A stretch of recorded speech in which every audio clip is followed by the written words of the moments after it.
जल्दी से आ जाइए। देखिए स्टार्ट करते हैं। The board of directors of a joint stock company is selected bye employees, general public, government या फिर शेयर होल्डर्स। बताइए एक जॉइंट स्टॉक कंपनी का बोर्ड ऑफ डायरेक्टर जो है वो कैसे सेलेक्ट किया जाता है या किसके द्वारा? बताइए। और लाइक भी जरूर कर दीजिएगा क्लास को और अपने फ्रेंड्स के साथ शेयर भी कर दीजिएगा।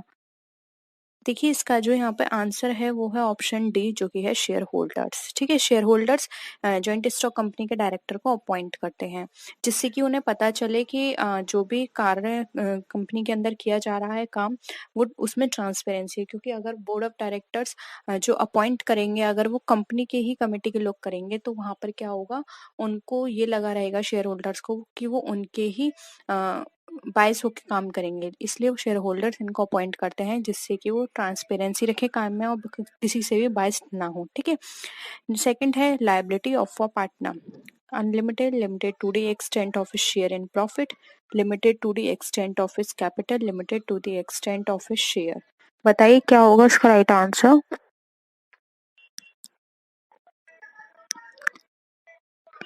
लायबिलिटी ऑफ अ पार्टनर किस तरह की होनी चाहिए?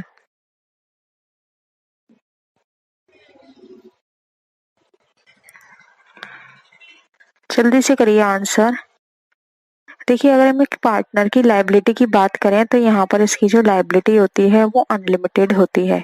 अगर किसी भी तरह की यहाँ पर जो भी अमाउंट है कम पड़ रहा है, फॉर्म से पूरा नहीं हो पा रहा है, जो भी लायबिलिटी है पूरी नहीं हो पा रही है पे, तो फिर वहां पर उनकी जो पर्सनल असेट्स है उनको भी यूज किया जा सकता है। इसलिए ये कहा जाता है कि पार्टनरशिप के अंदर पार्टनर की लायबिलिटी कैसी होती है? अनलिमिटेड।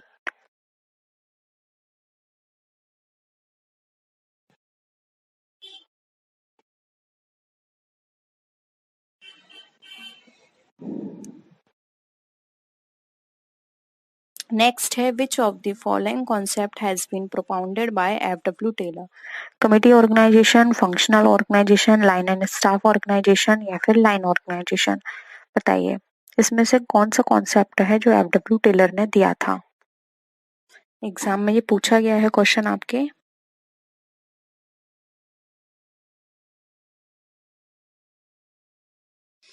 देखिए राइट आंसर हो जाएगा बी, जो कि है फंक्शनल ऑर्गेनाइजेशन।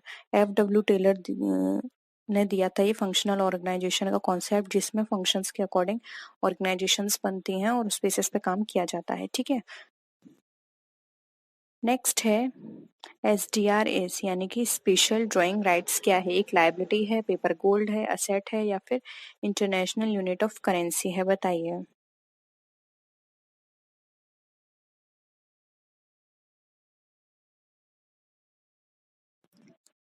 क्या होगा इसका राइट आंसर?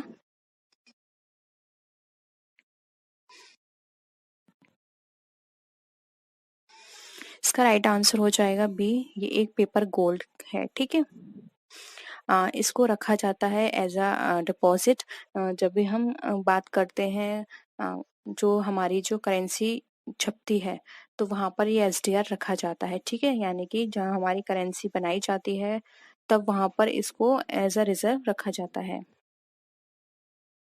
नेक्स्ट है journal is a memorandum book, secondary book, primary book या फिर none of the above. Journal कौन सा बुक कहलाती है?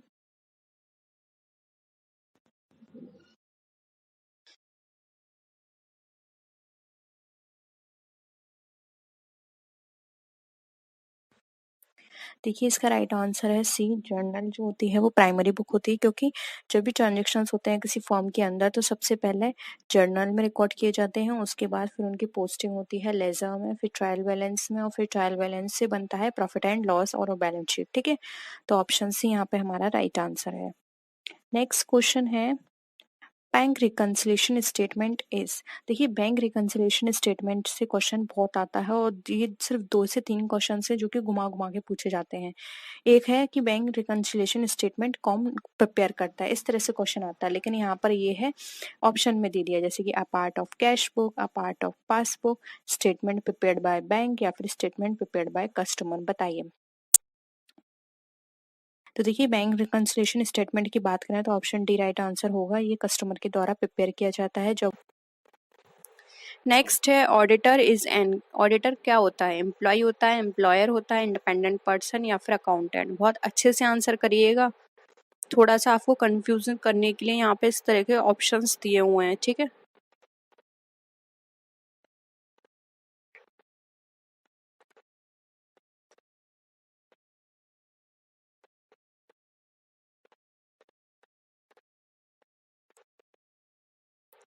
जल्दी से करिए आंसर। इसका आंसर हो जाएगा सी, इंडिपेंडेंट पर्सन।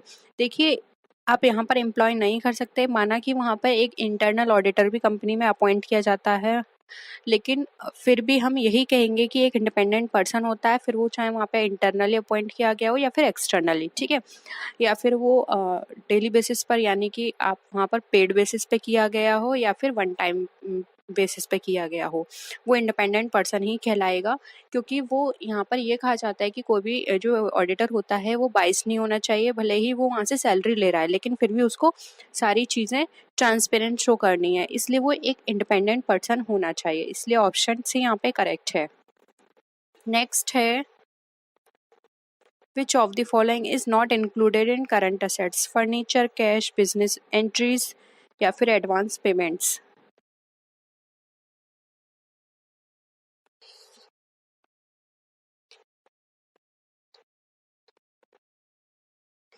आंसर करिए इसका।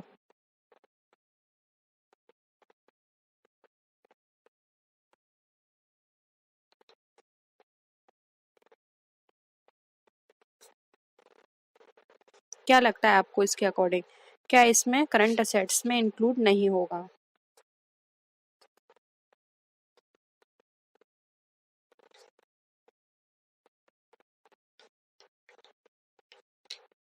देखिए, फर्नीचर जो है वो फिक्स असेट्स का काम करता है, फिक्स असेट में आता है क्योंकि लॉन्ग टर्म में हमें बेनिफिट प्रोवाइड करेगा, इसलिए यहाँ पर ये फिक्स असेट है, राइट आंसर हो जाएगा, जो कि करंट असेट में इंक्लूड नहीं होगा।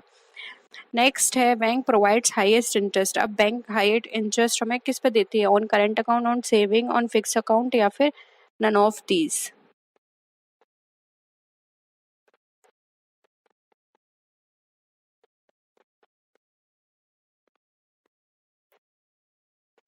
देखिए, इसका आंसर हो जाएगा सी, फिक्स्ड अकाउंट। एक फिक्स अकाउंट पर हमें बैंक हाईएस्ट इंटरेस्ट प्रोवाइड करती है, क्योंकि यहाँ पर एक फिक्स टाइम के लिए बैंक के पास वो जमा हो जाता है, जिसको वो फर्दर कहीं और इन्वेस्ट करके अर्न कर सकती है इंटरेस्ट को, इसलिए वो यहाँ पर हमें हाई इंटरेस्ट पे करती है।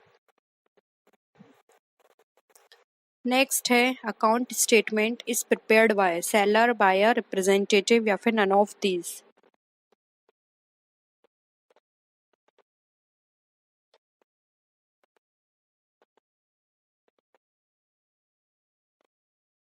अकाउंट स्टेटमेंट कौन प्रिपेयर करेगा?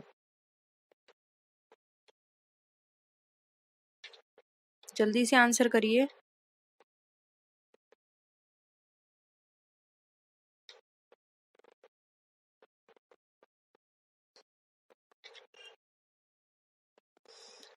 देखिए, यहाँ पर अगर हम बात करें अकाउंट स्टेटमेंट की, तो एक अकाउंट स्टेटमेंट प्रिपेयर किया जाता है सेलर के द्वारा, जिससे वो ये सारी चीज़ें उसमें इंक्लूड करता है कि किस किस टाइम पर उसने कितना अमाउंट सेल किया है, ठीक है। Statement about GDP is correct. अब जीडीपी में के अकॉर्डिंग कौन सा स्टेटमेंट हमारा यहाँ पे करेक्ट होता है?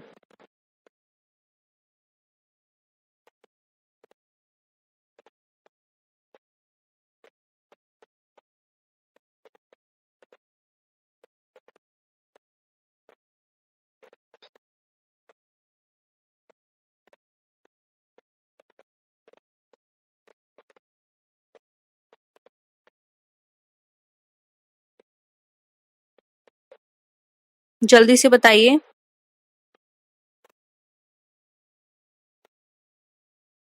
देखिए, एक्स का मतलब यहाँ पे गुड्स से है, एम का मतलब सर्विस से है।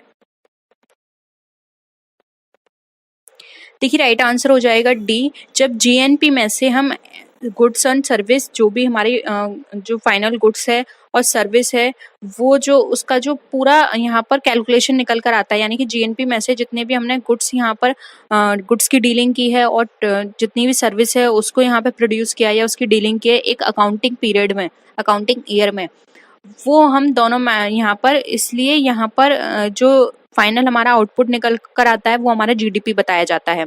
तो यहाँ पर इक्वेशन ए भी सही है, और सेकंड इक्वेशन देखें तो normal GDP is the value of GDP at the constant price, ये इक्वेशन भी हमारा सही है, क्योंकि नॉर्मल जीडीपी क्या होती है, वो हमारी बताती है GDP at a constant price पर, ठीक है, यानी कि उसमें कोई भी चेंजेस नहीं है। तो यहाँ पर ऑप्शन बी भी करेक्ट है, इसलिए बोथ ए एंड बी हमारा राइट आंसर हो जाएगा। जीडीपी के अकॉर्डिंग ये दोनों ही स्टेटमेंट सही हैं, ठीक है। अगर आपको जीडीपी से रिलेटेड जीडीपी आपको नहीं समझ में आ रही है, क्या किस तरह से डीलिंग होती है, किस तरह से कैलकुलेट की जाती है नेशनल इनकम, जीडीपी, जीएनपी, तो प्लीज बता दीजिएगा, हम एक थ्योरी इसके ऊपर कर लेंगे जिससे कि आपको एक बेसिक कॉन्सेप्ट इसका क्लियर हो जाए, ठीक है। नेक्स्ट है, which of the following is added to national income while calculating personal income? Transfer payments to individuals, social security contributions, corporate taxes या फिर अनडिस्ट्रीब्यूटेड प्रॉफिट? जल्दी करते हैं, आज 12 क्वेश्चन ही हुए हैं और टाइम हमारा काफी हो चुका है, ठीक है, जल्दी बताइए। देखिए यहाँ पर अगर हम बात करें अपने आंसर्स की, तो यहाँ पर जो हमारा आंसर होगा, जल्दी बताइए फिर मैं बताऊं आपको। ए राइट आंसर हो जाएगा, ट्रांसफर पेमेंट्स टू इंडिविजुअल्स। अब ए क्यों है, देखिए जो इंडिविजुअल इनकम जो होती है उस और जो पर कैपिटा इनकम है, दोनों हमारी सेम है, और ये टोटल जो होता है ये वो हमारी इनकम बताता है जिसमें हमारा एक्चुअली एक इंडिविजुअल या डोमेस्टिक रीजन में किसी पर्सन ने रिसीव की है, यानी कि पर कैपिटा इनकम हम कैसे कैलकुलेट करेंगे, जो हमारी नेट नेशनल प्रोडक्ट जो है उसमें से undistributed profit, social welfare donation, ये हम माइनस कर देंगे, और साथ में अगर इसमें हम transferable income, interest on public loans, इसको प्लस कर देंगे, तब हमारी पर कैपिटा इनकम निकल कर आएगी, ठीक है। तो यहाँ पे ट्रांसफर पेमेंट्स टू इंडिविजुअल्स ही हमारा राइट आंसर हो जाएगा। इन शॉर्ट आप इसको ऐसे समझ सकते हैं, पर कैपिटा इनकम वो इनकम होती है जिसमें एक पर्सन अपने सारे खर्चों को निकालने के बाद जो उसके पास बचता है, ठीक है, यानी एक इंडिविजुअल की क्या इनकम है वो। नेक्स्ट है, if marginal utility is zero, total utility is maximised, an additional unit of consumption will decrease total utility, an additional unit of consumption will increase total utility, या फिर बोथ ए एंड बी, बताइए।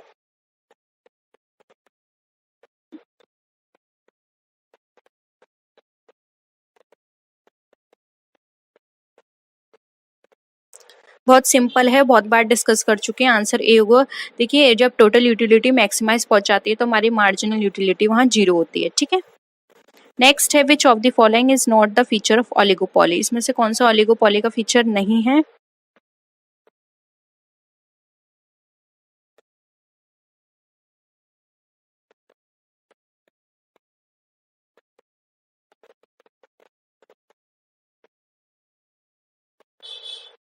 Answer करिए जल्दी।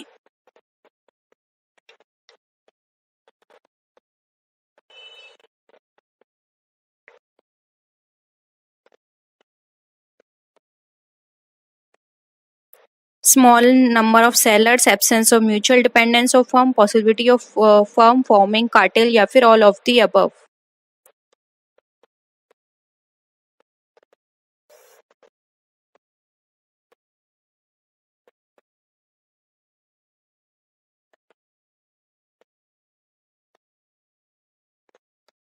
देखिए right answer हो जाएगा यहाँ पर option C, possibility of firm forming cartel, क्योंकि possibility of firm forming cartel ये इसका फीचर नहीं है, जबकि स्मॉल नंबर ऑफ सेलर्स की बात करते हैं, यहाँ पर हम म्यूचुअल डिपेंडेंस की बात करते हैं कि उसका यहाँ पे एब्सेंस है, इसलिए यहाँ पे ऑप्शन सी राइट आंसर होगा, ये ओलिगोपॉली का फीचर नहीं होता है।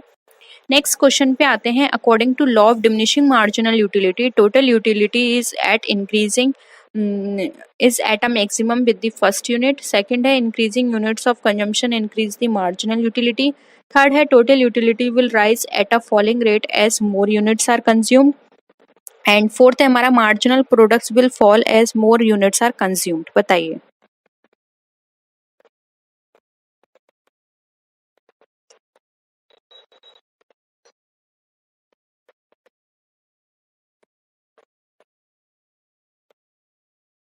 देखिए law of diminishing marginal utility जो है वो हमें ये बताता है कि जैसे जैसे हमारा कंजम्पशन इंक्रीज होता है हमारा मार्जिनल यूटिलिटी भी क्या होती है वो भी इंक्रीज हो जाती है। ठीक है, ऑप्शन बी करेक्ट है।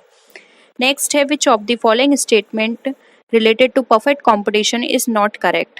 First है the price elasticity of demand is infinity, AR is equal to MR, buyers have perfect knowledge of market, firms earn supernormal profit in long run। बताइए।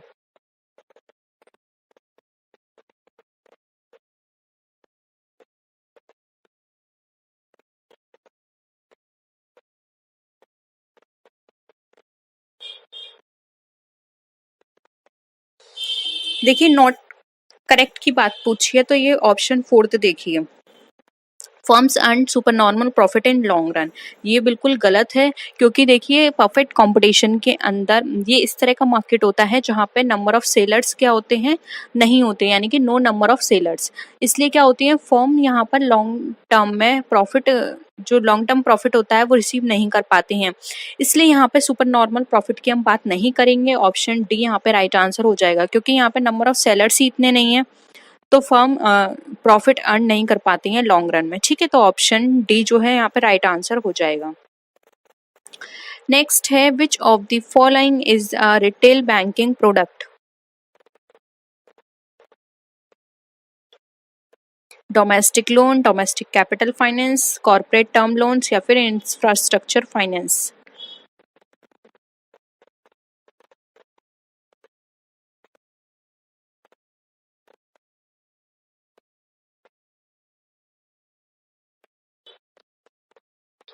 देखिए इसका राइट आंसर होगा ए domestic loans, क्योंकि retail banking को हम consumer banking भी बोलते हैं। ये एक मास मार्केटिंग का एक प्रोडक्ट है, मास मार्केट बैंकिंग का। इसके अंदर इंडिविजुअल कस्टमर अपने लोकल ब्रांचेस से लार्ज कमर्शियल बैंक्स जो होती हैं उनकी लोकल ब्रांचेस को यूज़ करते हैं, उनकी सर्विस और लेते हैं, जैसे कि checking accounts, mortgage, personal loans, debit credit cards और सर्टिफिकेट ऑफ डिपॉजिट, इस तरह की चीज़ें लेते हैं। इसलिए यहाँ पे डोमेस्टिक लोन्स आ जाएगा। ठीक है, नेक्स्ट है in the field of banking sector what is the full form of ECS? Banking sector के फॉर्म में आपको बतानी है, बताइए।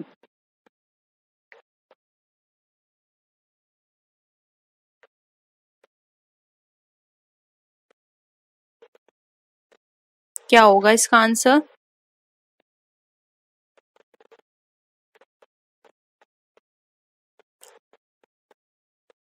राइट आंसर हो जाएगा डी इलेक्ट्रॉनिक क्लियरिंग सर्विस। ये रिजर्व बैंक प्रोवाइड करती है इस तरह की सर्विस को। फास्टर पेमेंट के रिगार्डिंग है, जो फास्टर पेमेंट की बात हो या कलेक्शन की बात हो, ईसीएस जो है वो पे इंटरेस्ट डिविडेंड्स, मतलब पेमेंट करने के लिए, इंटरेस्ट देने के लिए, डिविडेंड्स के लिए, इस तरह के लिए ज़्यादा यूज़ किया जाता है। ठीक है, नेक्स्ट है value of service to labour is wage, this statement is, किसका है ये statement? Professor Gide, professor Marshall, professor Seligman या फिर प्रोफेसर माल्थस।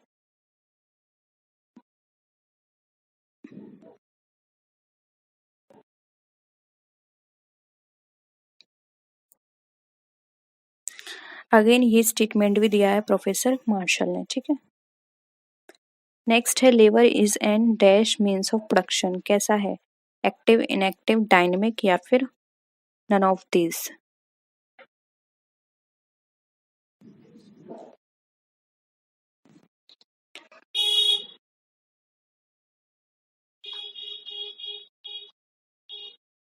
एक्टिव है क्योंकि देखिए ये चल सकता है, मूव हो सकता है, ठीक है, सांस लेता है, तो ये एक्टिव है। इनएक्टिव क्या हो जाती हैं? लैंड आपके लिए इनएक्टिव है, मशीन आपके लिए इनएक्टिव है। ठीक है, तो यहाँ पर ये क्या हो जाएगा? ए।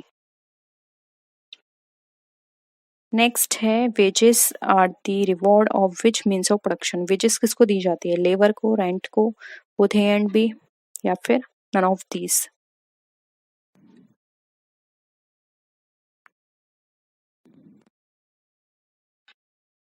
आंसर करिए जल्दी।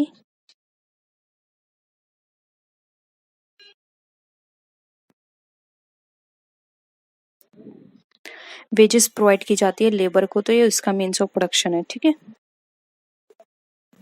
नेक्स्ट है who of the following is traded in the capital market? Good share, foods, gold.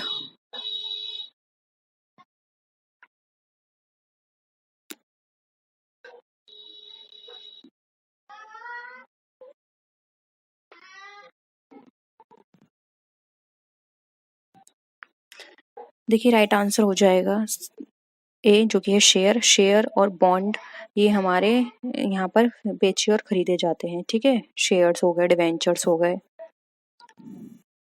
Next है which of the following can be converted into capital market. Capital market में क्या कन्वर्ट कर सकते हैं? Currency in security, securities in currency. बताइए।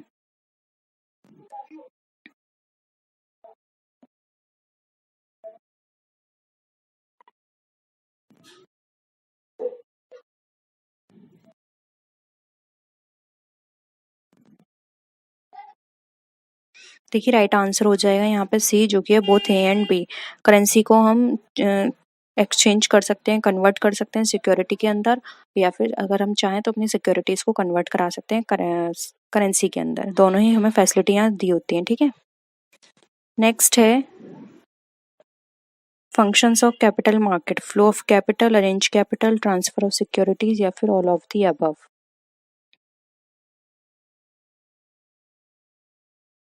क्या होता है कैपिटल मार्केट का फंक्शन?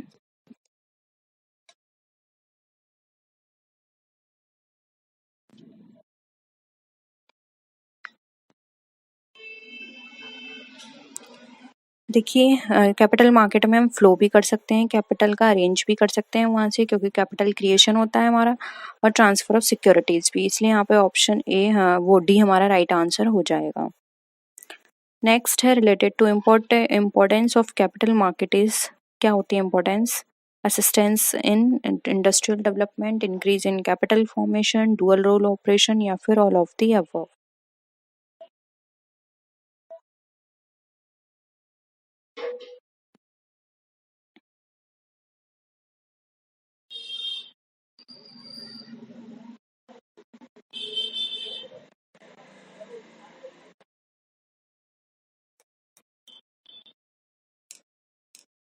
बताइए। देखिए डी राइट आंसर हो जाएगा। जो कैपिटल मार्केट है, डुअल रोल क्या होता है, जो अभी मैंने आपको बताया, करेंसी को हम कर सकते हैं किसमें? सिक्योरिटीज में, और सिक्योरिटीज को करेंसीज में। तो डुअल रोल ऑपरेशन हो गया, इंक्रीज इन कैपिटल फॉर्मेशन भी होता है, और असिस्टेंट करता है इंडस्ट्रियल डेवलपमेंट में, ठीक है। तो ऑप्शन डी यहाँ पे हमारा करेक्ट है। तो यही थे 25 क्वेश्चंस। होप यहाँ पर आपको सारे क्वेश्चंस क्लियर हैं। कोई भी डाउट हो तो बता सकते हैं। नेक्स्ट वीडियो में मिलते हैं और भी अच्छी वीडियोस के साथ। तब तक के लिए टेक केयर, बाय बाय।